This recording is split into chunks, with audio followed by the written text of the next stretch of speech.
a lot of people are really concerned that, you know, like this is just a trend, you know, it's going to stop, it's going to end or whatever. And I kind of wonder, you know, obviously maybe it will one day, but I don't feel like it's around the corner anytime too soon. And I think it's mostly just because, like, of how amazing some of this stuff is. And, like, every day I have people saying things like, man, I didn't know you could do that with a tattoo. Like, people are still shocked that you don't just have to have, like, you know, an outline and filled in and see you later, bub, you know, like, it can be a work of art, you know. And I don't think that the trend or like the upswing of the industry is going to end until everybody realizes, excuse me, that that's possible.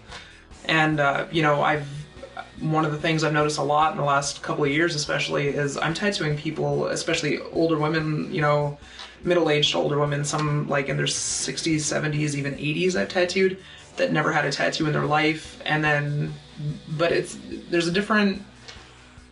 a completely different, I don't know, there's a different appeal to it now.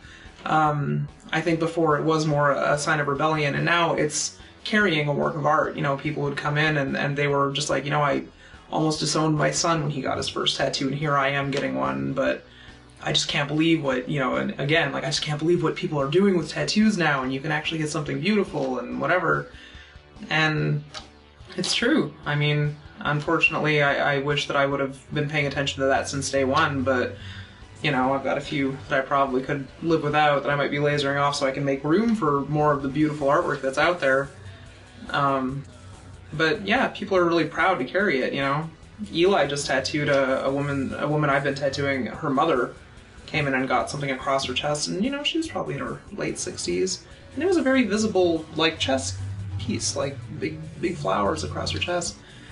And just you wouldn't have expected to see that, you know, 10 or 15 years ago. So I think that's, and I don't know, I think that's one of the reasons. It's a lot more acceptable. A lot more people are collecting, like, full body. It's not just getting one or two little tattoos. They want to plan, like, a whole sleeve, a whole back piece, a whole body. I have people that have their whole body planned out before they even start now. So that kind of stuff's really cool too, I think.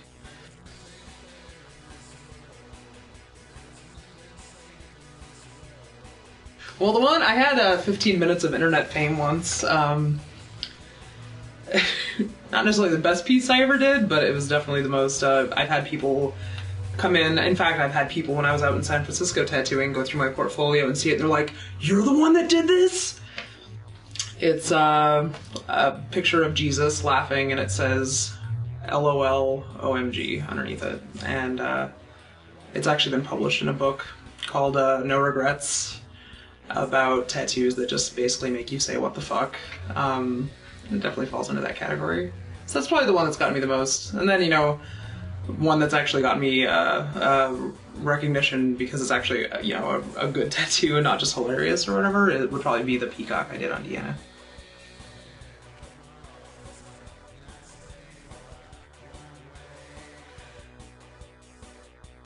I've done it, there was a couple this year actually that I did, or actually the end of last year.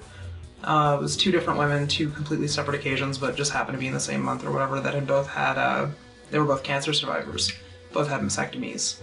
One of them had really horribly botched plastic surgery that, like, I guess the plastic surgeon was actually, like, class action lawsuit, the whole 9 yards, because he really messed up a lot of women.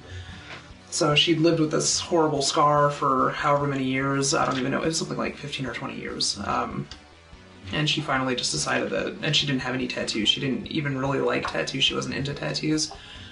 She just kind of decided, screw it, I'm gonna get something that I'm gonna want to look at, you know what I mean? So we just did, you know, a design that was kind of personal for her, and that was very exciting and very, like, uplifting, I guess. She was just really happy, you know, at the end of it. And then another woman a few weeks after that came in and got a, and she, like, the first time she came in for her consultation, she had just left the hospital, like, literally, like, was fresh out of chemotherapy, had somebody, like, holding her up, you know, and, wanted to get just the pink ribbon, the breast cancer awareness ribbon, tattoo over her scar. So we had a consultation, and she found out from her doctor when it would be appropriate for her to come get the tattoo, like how long she should wait or whatever. And that too was also really exciting. She was very, you know, stuff like that makes me really happy. Just you know, stuff where people have something that positive to look at instead of something negative. Like it's a serious like reversal of I don't know, especially like with body image. I think people have a big connection to like if they think something about them is really ugly and they can make something beautiful out of it. That's a big deal for me. I love doing stuff like that.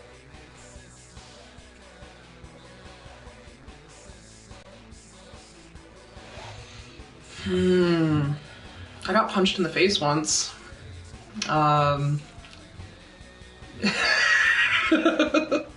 She was probably the most difficult. It was the first year I was tattooing, and I was tattooing F holes on her stomach, like on a violin, you know?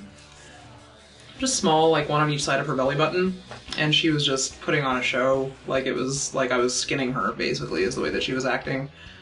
And she had a lollipop in her mouth, and she was like chewing on it and tugging on it with her hand. And I'm leaned over her stomach, you know, tattooing, and she slips and punches me right in the face while I'm doing the outline. And yeah, it didn't go over very well because there was a line across her stomach now that wasn't supposed to be there. And it's the only time I ever really fucked up a tattoo, and I was completely okay with it because that was all her fault, not mine. And I stopped. I had a cigarette. I came back in, and I was just like, you know, you ever want to fix that? It's gonna be full price. I'll finish the tattoo, but you're gonna have there's nothing I can do. But, you know, it's like going right across your stomach, you know. So that was probably my least favorite experience. I don't really like getting punched too much.